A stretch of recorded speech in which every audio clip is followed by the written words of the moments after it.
Assalamualaikum warahmatullahi wabarakatuh. Perkenalkan, nama saya Fawaz Raffi Zakwan, NPM 135, dan partner saya Anissa Azhara, NPM 134, akan menjelaskan tentang modul mikroskopi. Kami dari grup A, sesi D1. Mikroskop dapat didefinisikan sebagai instrumen optik yang terdiri dari gabungan lensa untuk membuat gambar benda-benda yang sangat kecil yang tidak mampu dilihat dengan mata telanjang dapat diperbesar. Mikroskop adalah komponen yang paling sering digunakan dan paling bermanfaat dalam laboratorium, karena ilmu yang diperoleh dari mikroskop adalah hal-hal yang berukuran sangat kecil, yaitu mikroskopi. Untuk jenis mikroskop yang berdasarkan kenampakan dari objek, yaitu ada mikroskop cahaya dan mikroskop stereo, dapat dilihat dari gambar berikut. Selanjutnya, untuk perbedaan dari mikroskop cahaya dengan stereo, pada ketajaman, mikroskop cahaya lebih rendah, sedangkan mikroskop stereo lebih tinggi. Untuk perbesaran maksimal dari mikroskop cahaya itu 1000 kali, sedangkan stereo 30 kali. Hasil pengamatannya, pada mikroskop cahaya 2 dimensi, sedangkan stereo 3 dimensi. Untuk jumlah lensa, mikroskop cahaya lebih banyak, yaitu 3 lensa, yaitu ada okuler, objektif, dan lensa kondensor. Dan pada mikroskop stereo ada 2 lensa, yaitu okuler dan objektif. Untuk ukuran benda yang diamati, mikroskop cahaya lebih kecil dibandingkan dengan mikroskop stereo. Dan untuk contoh bendanya, yaitu pada mikroskop cahaya ada virus, bakteri, protozoa, dan lain-lain. Sedangkan pada mikroskop stereo yaitu embrio ayam, bunga, akar tanaman, dan daun. Untuk jenis mikroskop berdasar sumber cahayanya terdapat 2, yaitu mikroskop cahaya dan mikroskop elektron. Untuk perbedaannya sendiri, pada penerangan, mikroskop cahaya menggunakan cahaya, sedangkan mikroskop elektron menggunakan radiasi untuk menerangi spesimen. Untuk perbesarannya, mikroskop elektron lebih besar, yaitu 500.000 kali dibanding mikroskop cahaya, yaitu 1000 kali. Untuk ukuran instrumen, mikroskop cahaya lebih kecil dibandingkan dengan mikroskop elektron karena adanya sistem terpisah seperti sistem pendingin, sistem pengolah gambar, dan sistem vakum. Untuk lensanya terdapat 3 di mikroskop cahaya, yaitu kondensor, lensa objektif, dan lensa okuler. Sedangkan pada mikroskop elektron yaitu semua lensa elektromagnetik. Untuk pembentukan gambar pada mikroskop cahaya bergantung pada penyerapan cahaya di berbagai zona objek, sedangkan pada mikroskop elektron bergantung pada hamburan berkas elektron oleh berbagai daerah objek. Untuk tampilan gambar pada mikroskop cahaya dapat dilihat melalui lensa okuler, sedangkan pada mikroskop elektron diterima pada layer atau fotografi. Selanjutnya, untuk macam mikroskop cahaya terdapat 4, yaitu mikroskop medan terang, digunakan pada objek yang memiliki warna lebih gelap dibandingkan dengan latar belakang. Sedangkan pada medan gelap, kebalikan dari medan terang, yaitu memiliki warna lebih terang dibandingkan latar belakang. Untuk fluoresensi, yaitu digunakan pada objek yang menyerap senyawa fluoresen, dan pada mikroskop ultraviolet digunakan pada objek yang tembus cahaya atau tidak tampak. Selanjutnya akan dijelaskan oleh partner saya.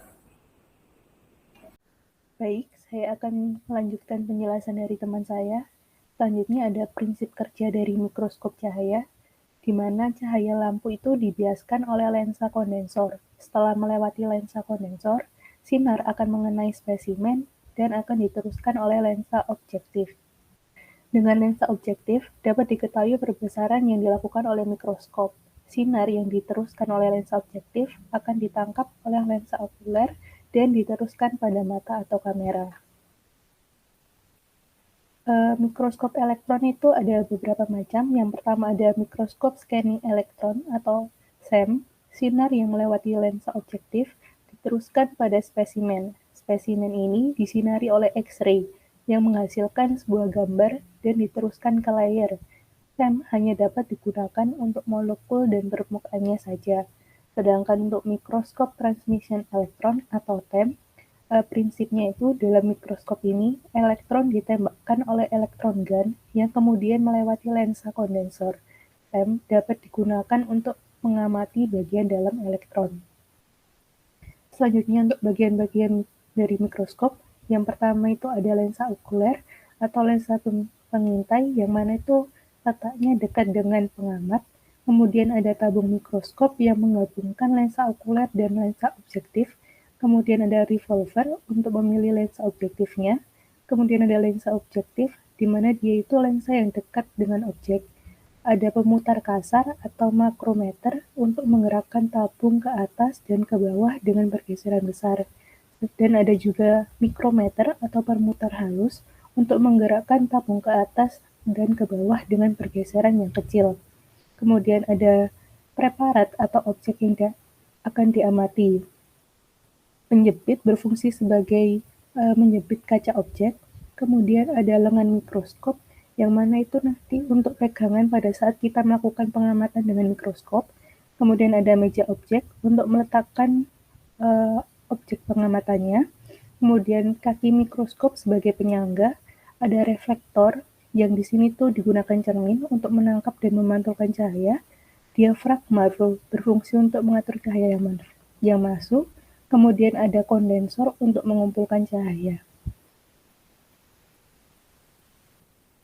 Yang perlu diperhatikan dalam penggunaan mikroskop, yang pertama itu kita harus memegang dengan erat mikroskop pada lengan mikroskop dengan menggunakan satu tangan, sedangkan tangan yang lainnya untuk menyangga mikroskop. Kemudian yang kedua, gunakan mikroskop dengan lengannya menghadap pengamat. Yang selanjutnya, letakkan mikroskop di atas meja yang kokoh dan meja objek harus tetap horizontal untuk mencegah agar preparat tidak jatuh. Kemudian, bersihkan lensa hanya dengan kertas lensa. Dan yang terakhir, jika mikroskop menggunakan lampu, jangan menggerakkan dan meninggalkan mikroskop dalam keadaan lampu menyala. Kemudian faktor-faktor ya, apa saja yang mempengaruhi pengamatan menggunakan mikroskop? Yang pertama itu ada pencahayaan, di mana pada pencahayaan ini harus digunakan pencahayaan yang tepat. Pencahayaan yang tepat adalah cahaya yang memiliki daya tembus paling besar, misalnya pada warna ungu karena memiliki panjang gelombang yang kecil.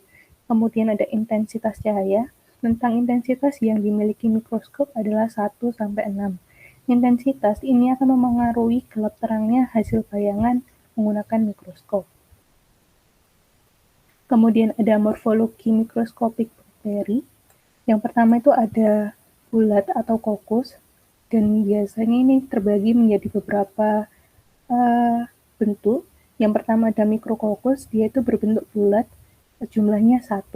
Kemudian ada diplococcus berbentuk bulat, bergandengan 2. Kemudian ada staphylococcus berbentuk bulat tersusun seperti untaian bunga anggur. Kemudian juga ada tetrat, sarkina, serta streptococcus. Kemudian ada bentuk batang atau basil. Bakteri bentuk batang dapat membentuk formasi sel tunggal, bergandengan dua-dua, atau berantai atau sebagai jaringan tiang.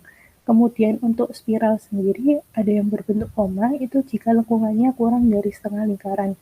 Kemudian berbentuk spiral apabila lengkungannya lebih dari setengah lingkaran. Kemudian ada bentuk spirochaeta berupa spiral yang halus dan lentur.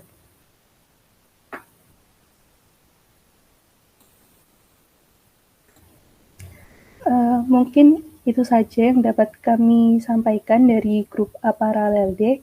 Kami mohon maaf apabila ada kesalahan kata. Sekian, terima kasih. Wassalamualaikum warahmatullahi wabarakatuh.